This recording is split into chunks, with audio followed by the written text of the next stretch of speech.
गौरव भाटिया जी। उखाड़ दिया, चित्रा जी, उखाड़ क्या दिया। कह गए? बोलो बोलो, उखाड़ ये दिया, क्या बोलो। कह गए? मतलब उखाड़ दिया, आज बोलो, तक उखाड़ पे दिया। शांत करा लीजिए चित्रा जी, मैं तो कभी इनके साथ नोटी होता भी नहीं हूँ। मैं तो नहीं, कभी नहीं, इनके बोलो साथ ना, नोटी उखाड़ नहीं दिया, होता, बोलो ना। इसीलिए नहीं, उखाड़ दिया, इनकी बोलो। बात सुनिए, अब ईडी उत्तर के सहारे लीजिए। तुमसे क्या होता, सुनिए। हम उखाड़ देंगे तुमको महाराष्ट्र में। ठीक है, अरे उनको अभी बोल लेने उखाड़ दीजिए। देंगे। ठीक है सर, आपकी बारी आगे भी आएगी, गौरव जी की बात हो जाए एक बार। गौरव भाटिया जी। नहीं, उनके लिए ही है ना ये सब पूरा।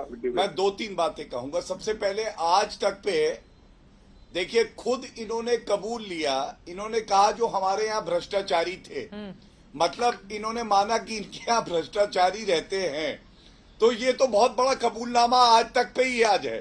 दूसरी बात देखिए, एक बात जान लीजिए, संजय राउत जी तो कहते थे उखाड़ दिया, भी याद दिलाया किशोर जी ने मुझे।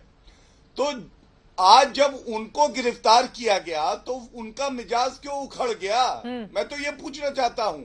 और इससे पहले तो संजय राउत बार बार टीवी पे आके कहते थे, चित्रा जी, हिम्मत है तो गिरफ्तार करके दिखाओ, हिम्मत है तो गिरफ्तार करके दिखाओ। आज गिरफ्तार कर दिया न्यायालय ने, उन्हें कोई जो है रिलीफ भी नहीं दिया। और अंत करूंगा एक बात और करके, देखिए, झुकने झुकाने की बात कर रहे थे उद्धव ठाकरे और कार्टून की। इस कार्टून को दिखाने पे एक नागरिक गिरफ्तार हुआ था जब सोनिया सेना की सरकार थी। यहां कौन झुका हुआ है? लाचार श्री झुके हुए हैं। ये लाचार श्री हैं उद्धव ठाकरे, और झुके किसके सामने है? माताश्री के। माताश्री मतलब सोनिया सेना जब बनी तो सोनिया गांधी के सामने ये झुकते थे, और यहाँ पे पिताश्री दिखाया गया था। तो ये कार्टून इसलिए याद आता है कि ये जनता के सामने नहीं झुकते थे, चित्रा जी। इनका चरित्र ये है, ये रुपए के सामने, ये अंडरवर्ल्ड के सामने, ये अपने राजनीतिक स्वार्थ को साधने के लिए मातोश्री और पिताश्री के सामने झुकते हैं। ठीक है, चरण सिंह सापरा जी, सीधे आपके पास आते हुए, पहले सीबीआई इसी तरह का एक्शन करती थी तो आप लोग बहुत सीबीआई का पीठ थपथपाते थे। हालांकि देश की सर्वोच्च अदालत ने सीबीआई को लेकर भी जो टिप्पणी की थी तोतावाली, वो भी देश के सामने है। लेकिन आज की तारीख में बीजेपी ये दावा करती है कि जो करप्ट लोग हैं उनके खिलाफ अगर ईडी ताबड़तोड़ कार्रवाई कर रही है तो फिर सिर्फ उन्हीं लोगों के पेट में दर्द होता है जो इसमें इन्वॉल्व हैं। इस पर जवाब दीजिए, अगर जांच एजेंसियां अपना काम नहीं करेंगी तो ये जो भ्रष्ट लोग हैं, जो रुपए पकड़े जा रहे हैं अलग अलग हिस्सों से, अगर हम महाराष्ट्र को थोड़ी देर के लिए छोड़ भी दें, और यहां पर भी करप्शन का गंभीर आरोप लगा हुआ है, जांच होने दीजिए, दूध का दूध पानी का पानी हो जाएगा।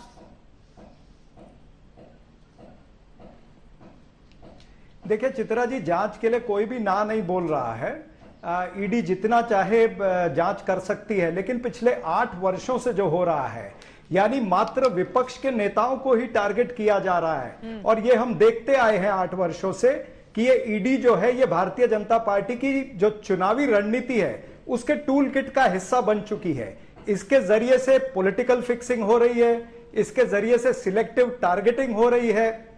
और आपको यह भी बताऊं कि ये वही संस्था है जिसके जरिए से भारतीय जनता पार्टी ये मैसेज देना चाहती है, या तो हमारे साथ मिल जाओ या हमारे सामने घुटने टेक दो, झुक कर रहो, सर उठाकर मात्र हम रहेंगे, दूसरा कोई नहीं रहेगा।